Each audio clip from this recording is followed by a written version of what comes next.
Okay, 225. I know I trailed off at the end of that video. It will be cleaned up in post. Before we continue in talking about why it's okay to prefer your images in any way you like to, the left-hand side says it's also okay to prefer not to have to necessarily go through yourself and fine-tune images all the time. This is a web course, and just as a little bit of a consideration between print and web photography. Print photography is permanent, right? It is something that you will have a tangible physical copy of.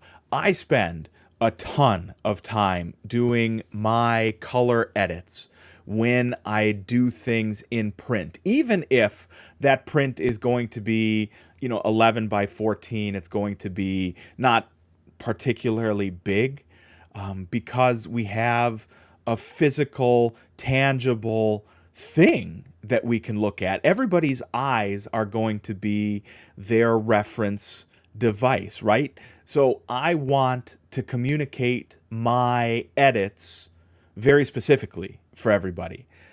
On web, that is different. And I have been doing web design for a very long time, and I can tell you a very long time ago, I stopped driving myself crazy about perfect edits because there is no such thing. When I send a video like this out to you, you're not going to be watching it on a highly calibrated monitor. I know, well, two things. One, half of you are going to watch it. To the other half that is not watching these videos, you should be going back and watching the videos. But for the half of you that are watching the video, many of you just watch it on your phones, which means it is either super, super saturated and the colors are overblown. It is super, super cold and the colors are all muted. It is an iPhone, and you'll see it actually the way I intended for it to be edited. Or you're going to do it on your desktop or your laptop or your Chromebook. And again, we're in the Wild West of color calibration for your devices. So I just absolved myself. I, sat myself down and said, self, and I knew it was me because I recognized my voice. And look, there's no way you can be certain how your audience is going to see these edits. When I do things for an Instagram page, when I do them for a thread, for RVC or Wolf Teach Tech or etc., I take a few moments to edit because I know that makes the images better. Here, this image with straight lines in the back, this image with the the rule of thirds where just about the nose bridge of the boy there is right in the middle. I make sure to do those basic edits, and then over here on the left hand side, unless I have a real need or a want to come back and edit things, you'll notice on the left hand side we have presets. Presets do a lot of this for you. I am not saying that they do a perfect job. They do not. I am not saying that it is okay to remove from the process the photographer. It is not. But I am saying that every now and again, when I have to make 4 posts a day on, social media to keep the ability for you guys to even search for it on there, you kind of stop needing to spend the energy there, and you're like, it's okay. ViscoCam, VSCO, on your, I'll call them your devices, so your phones. It's available on Android, it's available on iOS. Does a fantastic job with presets. So you can slap a film grain on there and boom, there it goes.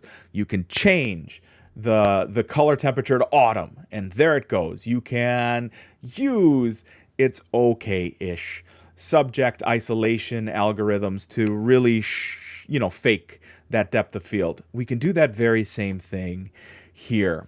So for portraits, I am a terrible portrait photographer. I can tell you that is true. One of my colleagues once upon a time was a portrait photographer, And I'm like, Lee, you got to save me.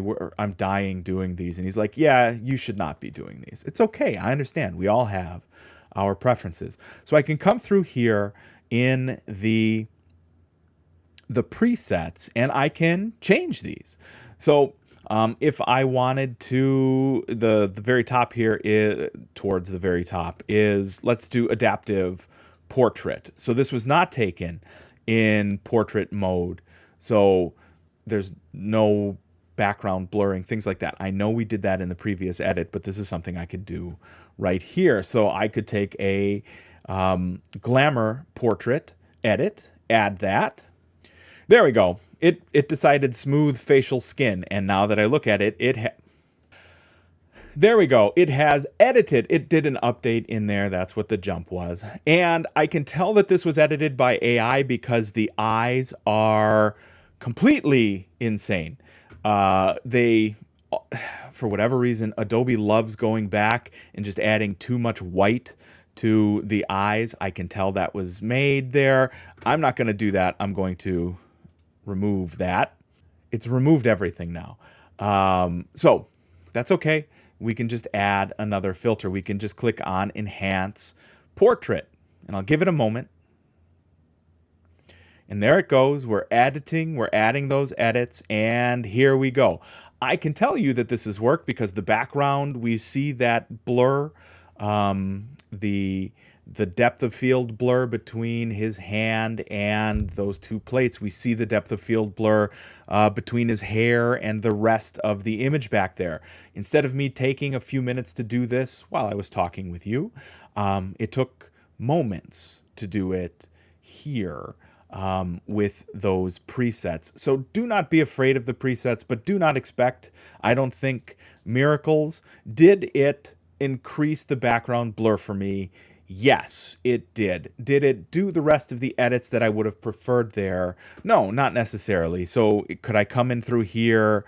I can tell you we gave it a little bit of an autumn. Ooh, but that's a lot too much autumn. That's pretty bad right there.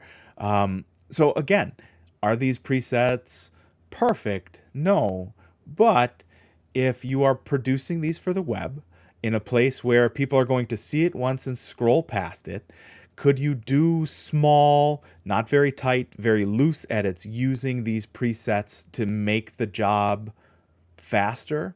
Yeah, absolutely you can.